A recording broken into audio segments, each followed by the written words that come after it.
Friends మనకి త్వరలో Vivo Y series నుంచి వివో వై 100 ప్రో ఈ మొబైల్ అయితే లాంచ్ కాబోతుంది. ఎప్పుడు లాంచ్ అవుతదని కన్ఫర్మ్ తెలీదు గానీ, కాకపోతే చైనాలో ఆల్రెడీ అయితే లాంచ్ అయిపోయిందనమాట. అక్కడ కొన్ని వీడియోస్ కానీ, పిక్స్ కానీ వీళ్ళైతే రిలీజ్ చేశారు. దాన్ని బట్టి చెప్తున్నాను మన ఇండియాలో కూడా చాలా ఫాస్ట్‌గా లాంచ్ అయ్యే ఛాన్స్ ఉంటది. అండ్ చాలామంది వివో వై సిరీస్‌కి ఫ్యాన్స్ కూడా ఉంటారనమాట. ఎందుకంటే మనకి వివో వై సిరీస్ అంటే ఎప్పటి నుంచో మనకి ఒక లాంగ్ లైఫ్ అనేది మెయింటైన్ చేస్తున్నాయన్నమాట. వివో వై సిరీస్ అనేటివి. మనకి మొబైల్ ప్రైస్ అయితే అరౌండ్ 22,000 అయితే ఉంటదని చెప్తున్నారు. ఎందుకంటే మనకి ఇది ప్రో వేరియంట్ అనమాట. నాన్ ప్రో వేరియంట్ కాదు. ప్రో వేరియంట్ కాబట్టి ప్రైస్ కొంచెం ఎక్కువ ఉంటదనమాట. మీకు ఇన్ఫర్మేషన్ చాలా క్లారిటీగా అర్థం అవ్వాలంటే వీడియోని స్కిప్ చేయకుండా చూడండి. విషయం అంటే మన ఛానల్‌కి ఎవరైనా కొత్తగా వచ్చింటే ఛానల్‌కి సబ్స్క్రైబ్ అవ్వండి అండ్ వీడియోకి అయితే లైక్ కొట్టేసేయండి. ఇక మనం లేట్ చేయకుండా వీడియోలోకి అయితే వెళ్ళిపోదాం. ఫస్ట్ మనము ఈ మొబైల్ సంబంధించిన డిజైన్ అండ్ బిల్డ్ క్వాలిటీ విషయానికి వద్దాం. ఇది మనకి ఫ్రంట్ అయితే ఫ్లాట్ ఏస్పీ ఉంటది. బ్యాక్ అయితే గ్లాస్ ఫినిష్ ఉంటది.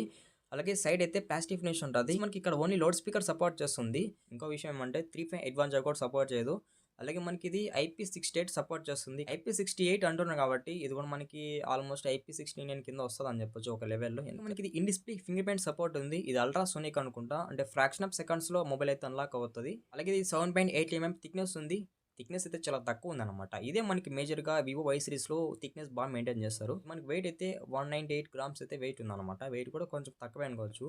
Next design విషయానికొద్దాం. డిజైన్ అయితే చాలా బాగుంది. ఒక ఇంప్రెసివ్ డిజైన్ చెప్పాలి. నెక్స్ట్ డిస్‌ప్లే విషయానికొద్దాం. ఇది మనకి 6.67 ఇంచెస్ ఎల్‌టిపిఓ AMOLED డిస్‌ప్లే మీద రాబోతుంది. ఇక్కడ డైమెన్సిటీ గ్లాస్ ప్రొటెక్షన్ అయితే యూజ్ చేస్తారనమాట డిస్‌ప్లే పర్పస్‌లో. ఇది కూడా మనకి బెస్ట్ ప్రొటెక్షన్ డిస్‌ప్లే పర్పస్‌లో. ఎందుకంటే డైమెన్షియల్ అనేది కొంచెం బాగుంటది. అలాగే మనకి ఇక్కడ 1 బిలియన్ కలర్ సపోర్ట్ చేస్తది. అలాగే 120 హెర్ట్జ్ వరకు రిఫ్రెష్ రేట్ సపోర్ట్ చేస్తుంది. అలాగే హెచ్‌ఆర్10+ సపోర్ట్ ఉంది. 1600 నిట్స్ వరకు అయితే పీక్ బ్రైట్‌నెస్ సపోర్ట్ చేస్తుందన్నమాట. 1600 నిట్స్ అంటే పర్లేదన్నమాట. బ్రైట్‌నెస్ కొంచెం బెటర్‌గానే ఉంటదని చెప్పొచ్చు. ఇండోర్ గాని, అవుట్‌డోర్‌లో గాని. అలాగే L1 సపోర్ట్ ఉందన్నమాట. అంటే మీరు అమెజాన్ ప్రైమ్ వీడియో, నెట్‌ఫ్లిక్స్ మీరు ఈ వెబ్‌సైట్స్‌లో మీరు కంటెంట్ అనేది కొంచెం బెటర్‌గానే చూడొచ్చు. ఇక్కడ మనకి యాంటీ రిఫ్లెక్టివ్ కోటింగ్ అయితే ఇక్కడ సపోర్ట్ చేస్తుందని చెప్తున్నారు డిస్‌ప్లే ఎయిర్‌టెల్‌లో. ఓవరాల్‌గా డిస్‌ప్లే అయితే బానే ఉంటదనమాట. నెక్స్ట్ ప్రాసెసర్ విషయానికొద్దాం. ఇది మనకి మీడియాటెక్ డైమెన్సిటీ 7400 ప్రాసెసర్ అయితే ఇచ్చారు. 4 నానోమీటర్ బిల్డెన్ ప్రాసెసర్ LPDDR4X ఉండొచ్చు. అలాగే FFS 3.1 గాని లేకపోతే FFS 2.1 గాని వస్తదని చెప్తున్నారు. అది ఎంతవరకు కన్ఫర్మ్ అనేది తెలీదనమాట. ఇది Android 16 out of the box అయితే రాబోతుంది. విత్ ఆర్జిన్ Y6తో కూడా రాబోతుందనమాట. యూఐ పరంగా అయితే మీకు చాలా బాగుంటదన్నమాట మీకు ఆండ్రాయిడ్ 16లో. ఒకవేళ మీరు ఆర్జిన్ Y6 గురించి ఇన్ డెప్త్‌గా తెలుసుకోవాలనుకుంటే మన ఛానల్‌లో వీడియో అయితే ఉంటది. సెర్చ్ చేయండి. లాస్ట్ మనకి ఫన్ టచ్‌కి ఇప్పుడొచ్చిన ఆర్జిన్ Y6కి చాలా చేంజెస్ అయితే వీళ్ళు చేశారనమాట. కెమెరా విషయానికొద్దాం. మనకి ట్రిపుల్ కెమెరా సెటప్ ఉంది. అలాగే వీళ్ళు ఔరా లైట్ ఇచ్చింటే ఇంకా చాలా బాగుండేది. ఇది ట్రిపుల్ కెమెరాస్‌తో రాబోతుంది కదా! బట్ పనిచేసేదొచ్చి ఓన్లీ ఒక కెమెరా అనమాట. బట్ మిగతా 2 కెమెరాస్ కూడా జస్ట్ షోకేస్ అని చెప్పొచ్చు. ఇక్కడ మెయిన్ కెమెరా 200 ఎంపీ ఇచ్చారనమాట. ఇది ఇక్కడ very biggest camera rear back కెమెరాస్‌లో. 200 ఎంపీ అంటే ఇక మనకి ఫోటోస్ అయితే చాలా హైయెస్ట్ క్వాలిటీలో, చాలా హైయెస్ట్ రెజల్యూషన్‌లో మనము రేర్ కెమెరా నుంచి ఫోటోస్ తీసుకోవచ్చు. అలాగే మనకి ఇక్కడ వాయిస్ కూడా సపోర్ట్ చేస్తుంది. 200 ఎంపీ కెమెరా యూజ్ చేసుకొని మీరు ఫోటోస్ అయితే మాత్రం వేరే లెవెల్‌లో క్యాప్చర్ చేసుకోవచ్చు. చాలా బెటర్ అవుట్‌పుట్ అయితే మీకు వస్తాయన్నమాట రేర్ కెమెరా నుంచి.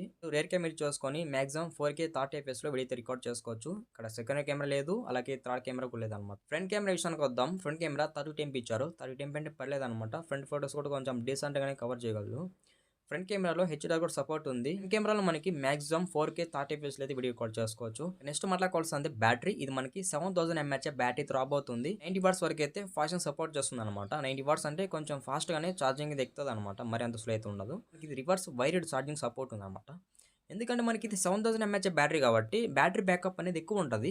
సో దట్ మనము అప్పుడు ఈ మొబైల్ నుంచి ఇంకో మొబైల్‌కి అయితే చార్జ్ చేయొచ్చనమాట. Through reverse wire charging support feature ద్వారా. ఓవరాల్‌గా ఈ మొబైల్ సంబంధించిన అన్ని ఫీచర్స్ అయితే మనం కవర్ చేసాము. ఫ్రెండ్స్ అండ్ మర్చిపోకుండా మన వీడియోని లాస్ట్ వరకు చూసుంటే ప్లీజ్ చిన్న రిక్వెస్ట్ ఛానల్‌కి సబ్స్క్రైబ్ అవ్వండి అండ్ వీడియోకి అయితే లైక్ కొట్టేసేయండి.